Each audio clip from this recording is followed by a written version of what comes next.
नमस्कार, उत्तर प्रदेश विशेष में स्वागत है आप सभी का। आपके साथ मैं हूं सोनल दहिया। खबरों की शुरुआत लखनऊ से बड़ी खबर के साथ करेंगे। यौन शोषण के आरोप में जेई को गिरफ्तार किया गया है। करीब 50 बच्चों के साथ यौन शोषण किया है। सीबीआई ने सिंचाई विभाग के जेई को अरेस्ट कर लिया है। आरोपी जेई की बांदा जिले से गिरफ्तारी हुई है। 3 जिलों में बच्चों के साथ यौन शोषण किया है। चित्रकूट, बांदा, हमीरपुर में अंजाम दिया गया। सीबीआई आरोपी जेई को कोर्ट में पेश करेगी। 8 मोबाइल, 8 लाख कैश, कई संदिग्ध चीजें इस जेई से बरामद हुई हैं। ये बड़ी खबर आपको दे रहे हैं। बच्चों के साथ यौन शोषण के आरोपी जेई की गिरफ्तारी हुई है। लखनऊ से बड़ी खबर, यौन शोषण के आरोप में जेई को गिरफ्तार किया गया है। करीब 50 बच्चों के साथ यौन शोषण किया गया है। सीबीआई में सिंचाई विभाग के जेई को अरेस्ट किया गया है। सीबीआई की तरफ से आरोपी जेई की चित्रकूट जिले से गिरफ्तारी हुई है। ये बड़ी खबर अपने दर्शकों को दे रहे हैं। सीबीआई आरोपी जेई को कोर्ट में पेश करेगी। करीब 50 बच्चों के साथ यौन शोषण इस जेई ने किया है। सीबीआई ने सिंचाई विभाग के जेई को अरेस्ट किया है। फिलहाल पूछताछ चल रही है और कई मोबाइल भी बरामद किए गए हैं जेई से। ये बड़ी खबर लखनऊ से मिल रही है, जहां आपको बता दें कि सीबीआई ने सिंचाई विभाग के जेई को अरेस्ट किया है। 3 जिलों में बच्चों के साथ यौन शोषण किया गया था और आरोपी जेई को चित्रकूट से गिरफ्तार किया गया है। आपको बता दें कि चित्रकूट, बांदा, हमीरपुर में बच्चों के साथ यौन शोषण को अंजाम दिया है जेई ने। 8 मोबाइल, 8 लाख कैश और कई संदिग्ध चीजें भी बरामद हुई हैं। लखनऊ से बड़ी खबर आपको दे रहे हैं। करीब 50 बच्चों के साथ यौन शोषण किया गया, अपने आप में बहुत बड़ा मामला। लखनऊ से ये बड़ी खबर आपको दे रहे हैं, जहां आपको बता दें कि एक जेई की गिरफ्तारी हुई है जिसने 50 बच्चों के साथ यौन शोषण किया है। लखनऊ से ये बड़ी खबर, और ये तस्वीर भी आपकी टीवी स्क्रीन पर हम आपको उस हैवान की दिखा रहे हैं जिसने 50 बच्चों के साथ यौन शोषण किया है। खुर्रम हमारे संवाददाता ज्यादा जानकारी के साथ हमारे साथ लाइव जुड़ गए हैं। खुर्रम, फिलहाल इस खबर में क्या अपडेट है आपके पास? देखिए, अरेस्ट कर लिया गया राम भवन नाम का जो जूनियर इंजीनियर है सिंचाई विभाग का, उसको सीबीआई ने अरेस्ट कर लिया है चित्रकूट से। और बेहद शर्मनाक हरकत उसने करी है और खौफ ज़दा कर देने वाली खबर ये है हम सब के लिए, क्योंकि मासूम बच्चों को, छोटे बच्चों को अपना वो शिकार बनाता था। 5 से 16 साल की उम्र बताई जा रही है जिनको उन्हें शिकार बनाता था। 50 बच्चों को शिकार बना चुका था 3 जिलों में जब वो पोस्टर था, और उनको वो बेचा करता था। जो वो वीडियो बनाता था उनको वो डार्क नेट बेचता था और उसके संपर्क बाहर के लोगों से था जिनको वो बेचता था और उनसे पैसा वसूला करता था। अगर कोई बच्चा शिकायत करने की कोशिश करता या आवाज़ बुलंद करने की कोशिश करता तो उसको अलग अलग तरीके डराता था, समझाता था, बहलाता था। बहलाने का तरीका ये था कि उनको मोबाइल देना या जो भी उनकी ज़रूरत सामान हो वो दिया करता था, जिससे वो खामोश है और इसका काला कारनामा, अफसोसनाक कारनामा चलता रहे। लेकिन अब सीबीआई ने उसको अरेस्ट कर लिया है, कोर्ट में पेश किया जाएगा। तमाम मामले, जैसे पॉस्को का मामला उस पर लगेगा और भी तमाम धाराएं उस पर लगेगी। लेकिन एक बात बिल्कुल साफ हो जाता है कि इस तरीके के लोग जो होते हैं वो दिमागी तौर पे बीमार होते हैं, परवर्टेड माइंड होता है उन लोगों का। मैं आपको रोकना चाहूंगी। चित्रकूट से हमारे साथ मुबीन सिद्दीकी हमारे संवाददाता भी अपडेट के साथ जुड़ गए हैं। मुबीन, वहां पर भी बच्चों के साथ इस वारदात को अंजाम इस जेई ने दिया है। क्या कुछ अपडेट चित्रकूट से आपके पास निकलकर सामने आ रही?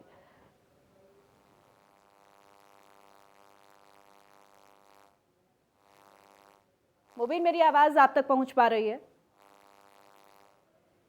लगता है किसी तकनीकी खामी के चलते मुबीन से संपर्क टूट गया है। खुर्रम निजामी मेरे सहयोगी लगातार बने हुए मेरे साथ। खुर्रम, अभी क्या और डिटेल्स निकलकर सामने आई हैं? सीबीआई ने अरेस्ट कर लिया है, अब क्या कुछ राज उगलवाए जाते हैं सीबीआई की तरफ से, ये समय बताएगा। लेकिन अभी तक की अगर हम बात करें तो देखिए, ये बहुत इंपॉर्टेंट खबर हो जाती है पेरेंट्स के लिए खास तौर पर, कि इन बच्चों को किस तरीके से फंसाया गया। अब जिस तरह से आप बता रहे हैं कि मोबाइल फोन देने का झांसा दिया गया, और क्या कुछ जानकारी, क्योंकि ये खबर अपने आप में बहुत बड़ी खबर है, बहुत इंपॉर्टेंट है पेरेंट्स के लिए जानना कि किस तरह से बच्चों को फंसाया जाता है इस तरह के हैवानों की तरफ से। जी बिल्कुल, देखिए, हम सबको समझने की ज़रूरत है इस खबर को कि ऐसे जो हैवान होते हैं, दरिंदे होते हैं, वो हमेशा ही सॉफ्ट टारगेट की तलाश करते हैं। अगर आपका बच्चा सॉफ्ट टारगेट बनता है तो इसमें कहीं ना कहीं आपकी कमी ज़रूर होती है, क्योंकि आप उसमें बच्चे को गौर नहीं कर रहे हैं, उसकी गतिविधियों पर निगाह नहीं रख रहे हैं। छोटे बच्चों को सॉफ्ट टारगेट समझा जाता है क्योंकि अक्सर बच्चे होते हैं वो समझ नहीं पाते, जब समझ में आता है तो देर हो चुकी होती है।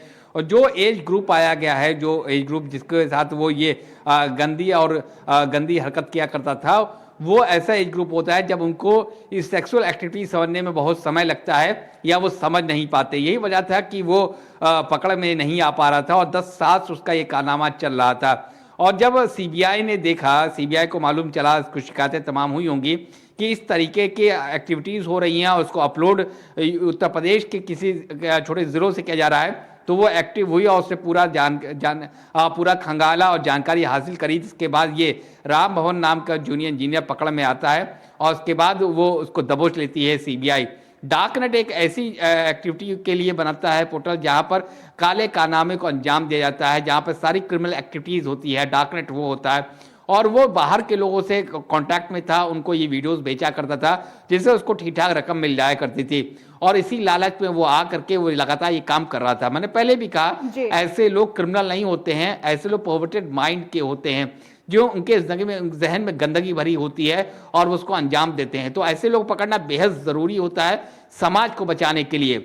अब इसका जो भी अंजाम होगा वो तो होगा, लेकिन ये हम सब के लिए एक सीख है कि हम अपने बच्चों की मूवमेंट, अपनी गतिविधि और ख़ासकर इमोशनली वो किस तरीके से बिहेव कर रहे हैं, इस पर हम खास निगाह रखें।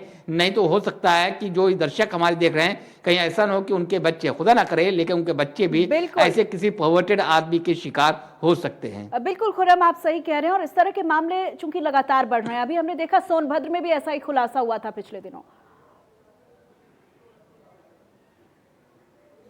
जी बिल्कुल, देखिए लगातार बढ़ रहा है क्योंकि इस तरीके के पर्वर्टेड माइंड के लोगों की कमी नहीं है। वो हमेशा तलाशते हैं कि किस तरीके से जो उनकी विकृत मानसिकता है उसको किस तरीके से अमल में लाया जाए, और इसके लिए ज़रूरी है कि ऐसे लोगों को पहचान करना। सीबीआई ने पहचाना, लेकिन थोड़ा देर ज़रूर करी, लेकिन 10 साल का वक्फा कम नहीं होता।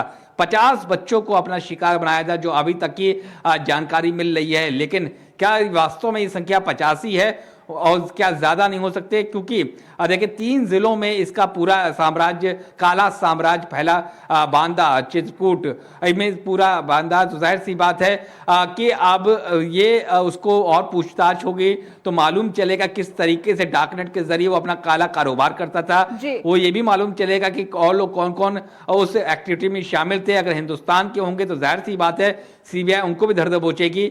लेकिन जो बड़ी बात है वो ये कि डार्कनेट का एक डार्क एस्पेक्ट का खुलासा हुआ है जो हम सबको बचाने के लिए बहुत है और बचाने के लिए भी बहुत है कि हम किस तरीके से अपने बच्चों पे निगाह रखनी चाहिए, उनसे किस तरह से अपने को जोड़ कर रखना चाहिए। क्योंकि अक्सर ये होता है कि जब कोई पर्वर्टेड आदमी शिकार बनाता है अपने बच्चे को, किसी बच्चे को, तो वो खामोश होता है कि वो समझ नहीं पाता।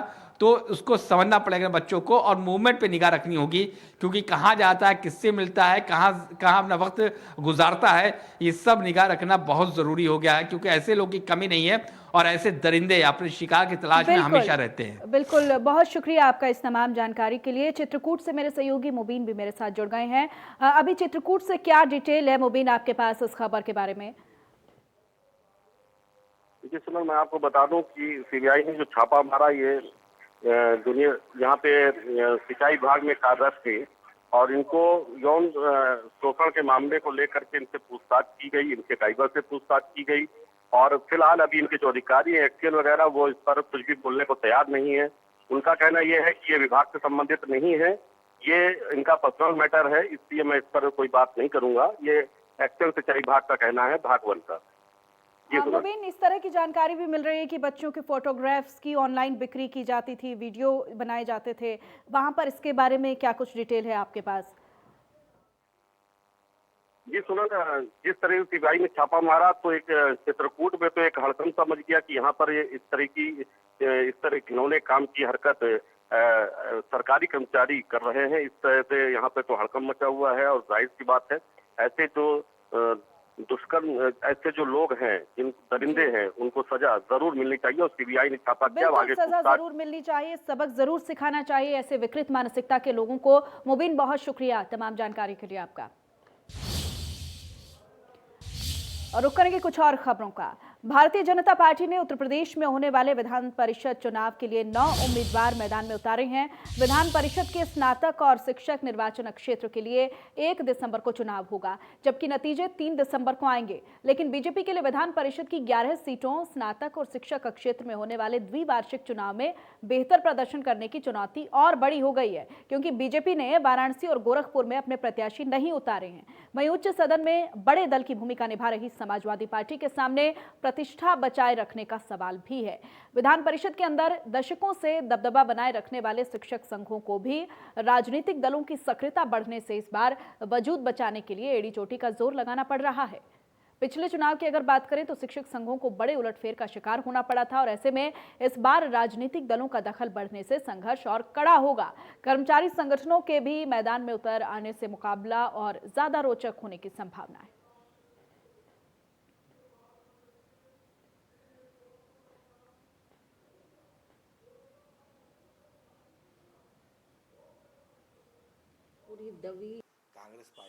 हर चुनाव में लगातार अच्छी करने वाली भारतीय जनता पार्टी के सामने एक बड़ी चुनौती है।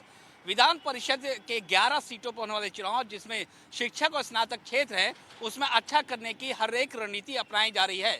तो वहीं समाजवादी पार्टी की बात करें तो अखिलेश यादव ने खुद कमान संभाल रखी है और अपने विश्वसनीय लोगों पर जिम्मेदारी डाल रखी है। तो वहीं भारतीय जनता पार्टी ने deputy CM doctor Dinesh Sharma को जिम्मेदारी सौंपी है। तो वहीं कांग्रेस का यह मानना है कि उनके लिए कुछ करने और कुछ गुजरने की जरूरत है, लेकिन अगर देखा जाए तो कड़ा मुकाबला भारतीय जनता पार्टी समाजवादी पार्टी के बीच में है। हालांकि तैयारी जोरों पर है, लेकिन फिर भी क्या बिसात बैठेगी, किस तरीके से मोहरे काम करेंगे, ये वरिष्ठ बताएगा। लेकिन अगर हम भारतीय जनता पार्टी की बात करें तो 2 सीटें ऐसी है जहां पर उन्होंने सीधे रेस में नहीं है। गोरखपुर में उन्होंने कोई भी कैंडिडेट नहीं उतारा है, यानी कि सीएम योगी पर विश्वास किया है। तो वहीं बनारस में एक को समर्थन दिया है, यानी कि अगर ऊंची हो जाती है तो 2 दिग्गजे यानी कि सीएम योगी और पीएम मोदी के छवि पर कोई भी असर ना पड़े।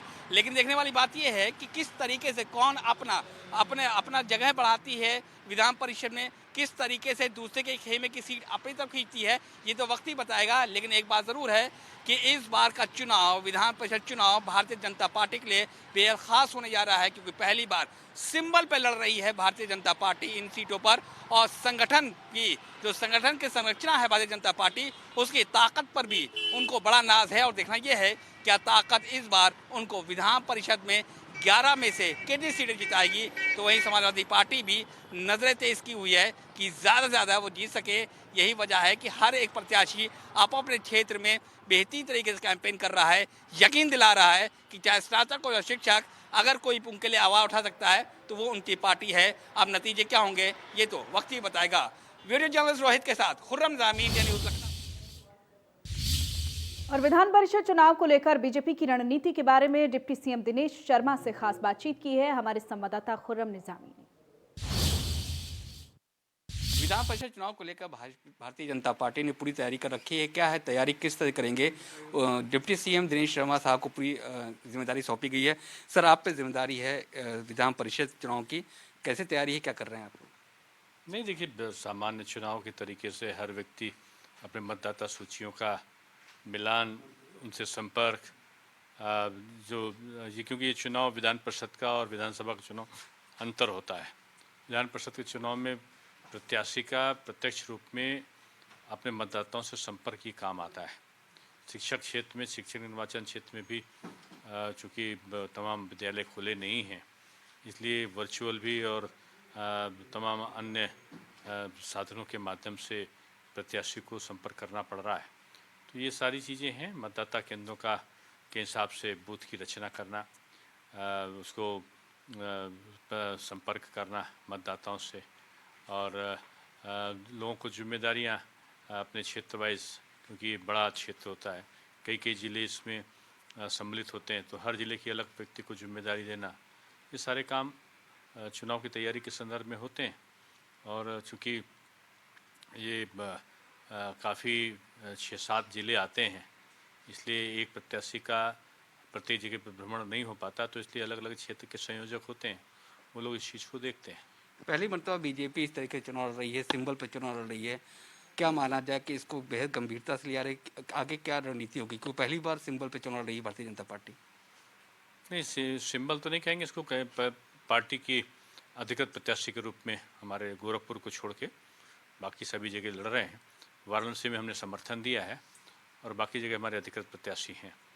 तो चुनाव में निश्चित रूप में ये एक बीजेपी के लिए चुनौती तो है ही है और बड़े अच्छे और पारदर्शी तरीके से चुनाव हो रहे हैं। इस बात की खुशी है। लोकतंत्र है, लोकतंत्र में सभी तरीके की चीज़ें चलती हैं और प्रत्याशी अपनी अपनी बातों को रखते हैं। मुद्दे कौन से रहेंगे और कितनी गंभीर है चुनौती विपक्ष की इस बार आपके सामने? नहीं, शिक्षा के क्षेत्र में किए गए कार्य और प्रत्याशी की अपनी जो अचीवमेंट्स हैं, प्रत्याशी अपना अपना विवरण लेकर चुनाव के मैदान में हैं और जाहिर सी बात है बीजेपी ने साफ सुथरी छवि के प्रत्याशियों को चुनाव मैदान में उतारा है और वो लोग अपने अपनी तरीके से जनसंपर्क में लगे हैं। इस बात के लिए शुक्रिया। तो आप थे डॉक्टर दिनेश शर्मा, जो कि उप मुख्यमंत्री उत्तर प्रदेश का, और इन पर पूरी जिम्मेदारी है विधान परिषद चुनाव की। और इनका साफ तौर पर कहना है कि गोरखपुर और बनारस को छोड़ दिया जाए तो हर जगह प्रत्याशी है। बनारस में अगर देखा जाए तो उन्होंने एक को समर्थन दे रखा है, हमें गोरखपुर में कोई प्रत्याशी नहीं है। अब देखना है कि नतीजे कैसे होंगे, लेकिन भारतीय जनता पार्टी पूरी तरीके से चुनाव में जुट चुकी है। वीडियो जर्नलिस्ट रोहित के साथ खुर्रम रामी, इंडियन न्यूज। और मैं निजी कार्यक्रम में शिरकत करने पहुंचे प्रगतिशील समाजवादी पार्टी के राष्ट्रीय अध्यक्ष शिवपाल सिंह यादव ने उत्तर प्रदेश के भाजपा सरकार पर जमकर हमला बोला है। शिवपाल सिंह यादव ने कहा है कि आज उत्तर प्रदेश में सिर्फ योगी मुख्यमंत्री नहीं बल्कि पूरा आरएसएस मुख्यमंत्री है। इस मौके पर इंडिया न्यूज के संवाददाता संजय मिश्रा ने शिवपाल सिंह यादव से कुछ अहम मुद्दों पर बातचीत की। किसी भी मुद्दे पर बेबाक टिप्पणी करने वाले प्रगतिशील समाजवादी पार्टी के राष्ट्रीय अध्यक्ष शिवपाल यादव जी आज हमारे साथ हैं। इनसे हम कुछ मुद्दों पे जानना चाहते हैं कि वास्तविकता में इनकी राय क्या है, इनका अपना ओपिनियन क्या है, क्योंकि काफी कद्दावर नेता माने जाते हैं। समाजवादी पार्टी में इनका बहुत बड़ा ओहदा रहा है। अब ये भले ही इन्होंने अलग पार्टी अपनी ज्वाइन कर ली है, लेकिन तरह तरह की बातें कही जा रही हैं। ये भी सुनने में आ रहा है कि शायद अलायंस भी करने वाले हैं। शिवपाल जी, इंडिया न्यूज में आपका स्वागत है। सबसे पहले तो मैं ये जानना चाहूंगा कि जो 2022 का सेमीफाइनल है वो आपका बहुत ही बेकार जा रहा है, क्या कहेंगे इस पे आप? देखिए, पहले तो सिद्धनाथ यादव को हमने प्रगतिशील समाजवादी पार्टी में ज्वाइन कराया है और इनको आज ही हम प्रगतिशील समाजवादी पार्टी का प्रदेश सचिव बना रहे हैं और इनको जिम्मेदारी भी देंगे। और जहाँ तक हमारी पार्टी का सवाल है, हमारा संगठन पूरे उत्तर प्रदेश में 75 जिलों में खड़ा हो चुका है और हमारी बूथ कमेटियां भी बन चुकी हैं। अब हमें प्रत्याशी तय करने हैं और हमें अलायंस भी करना है।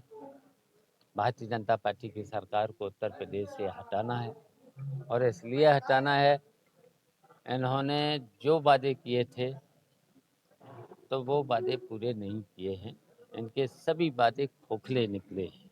सपा सुप्रीमो अखिलेश यादव साफ शब्दों में अभी उन्होंने बयां किया है कि जो परिवार का जो विवाद है वो खत्म हो गया है और जब सरकार बनेगी 2022 की तो सबसे बड़ा ओहदा आपको दिया जाएगा। देखिए, हम मंत्री भी रह लिए, कई बार हमने सरकारें भी चला ली, एक बार नहीं कई बार। नेताजी जब मुख्यमंत्री बने तो हम भी साथ रहे हैं, अखिलेश मुख्यमंत्री बने तब भी हम रहे हैं साथ।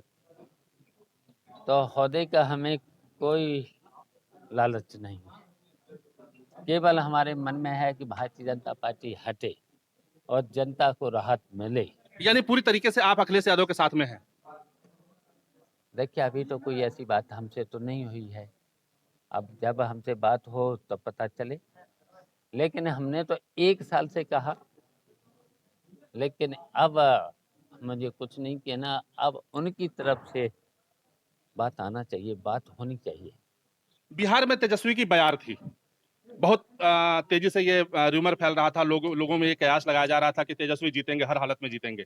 लेकिन जिस तरीके से धराशायी हो गया महागठबंधन और बीजेपी वहां सरकार बना रही है, तो इस पे आप क्या कहेंगे? मतलब वहां की रणनीति पे क्या कहेंगे? देखिए, तेजस्वी जीते भी हैं, नंबर 1 की पार्टी भी उनकी आई है, थोड़ा सा अंतर रह गया है। तो ये कहीं न कहीं चूकें होती हैं, कहीं न कहीं चूकें होती हैं।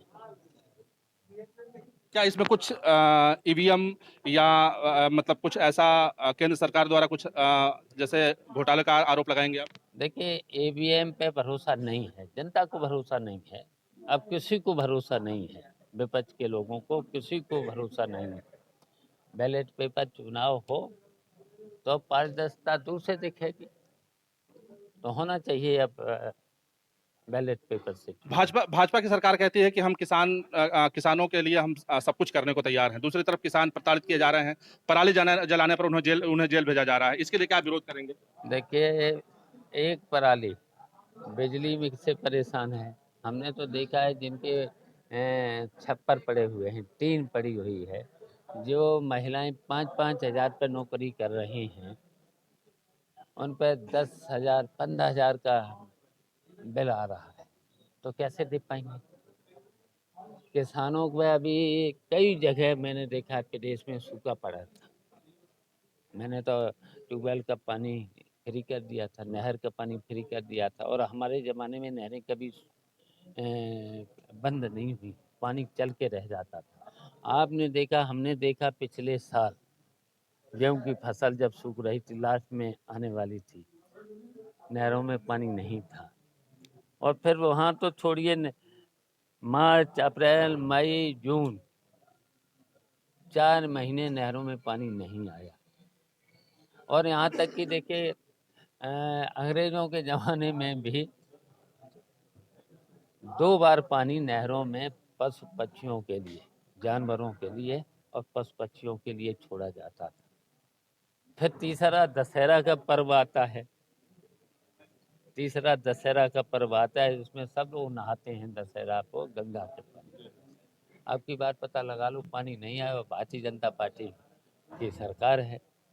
भारतीय जनता पार्टी जो रोज नारे और वो सुनते ही हो गए इनके। सबसे अहम सवाल यह है कि जब आपकी सरकार थी तो विपक्ष आपके ऊपर आरोप लगाता था, आपके मुख्यमंत्री पे आरोप लगाता था कि इस समय एक मुख्यमंत्री नहीं बल्कि 5 मुख्यमंत्री हैं। अब आप क्या कहते हैं? देखिए, तब तो चलिए 5 मुख्यमंत्री थे, अब तो पूरा संघ का संघ मुख्यमंत्री है। अब कोई निर्णय योगी जी नहीं ले पाएंगे, कोई मंत्री नहीं ले पाएंगे, अब तो हजारों है मुख्यमंत्री।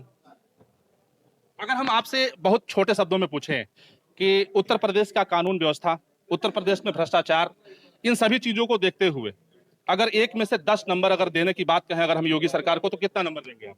ये तो पूरा माइनस में चले गए। देखिए, जीडीपी माइनस, और भ्रष्टाचार तो इतना भ्रष्टाचार है, कोई सीमा नहीं। यहाँ तक कि देखिए, मंत्रियों की बात नहीं सुनी जा रही है, भारतीय जनता पार्टी के एमएलए की नहीं सुनी जा रही है। बहुत दुखी हैं बेचारे, सब दुखी हैं। तो ये थे शिवपाल सिंह यादव, जिनका ये बेबाकी से ये कहना है कि उत्तर प्रदेश की सरकार को अगर हम नंबर देने का प्रयास करें तो वो नंबर 1 से 10 का नहीं होगा बल्कि माइनस का होगा। तो कुल मिलाकर के जिस तरीके से इन्होंने अपनी बात बेबाकी से रखी है, उससे साफ ये साबित हो जा रहा है कि कहीं न कहीं आने वाले समय में समाजवादी पार्टी के साथ शिवपाल सिंह यादव जाएंगे और मिल करके सरकार बनाने का दावा पेश करेंगे। Sanjay Mishra, India news. और इसी के साथ इस बुलेटिन में इतना ही। नमस्कार।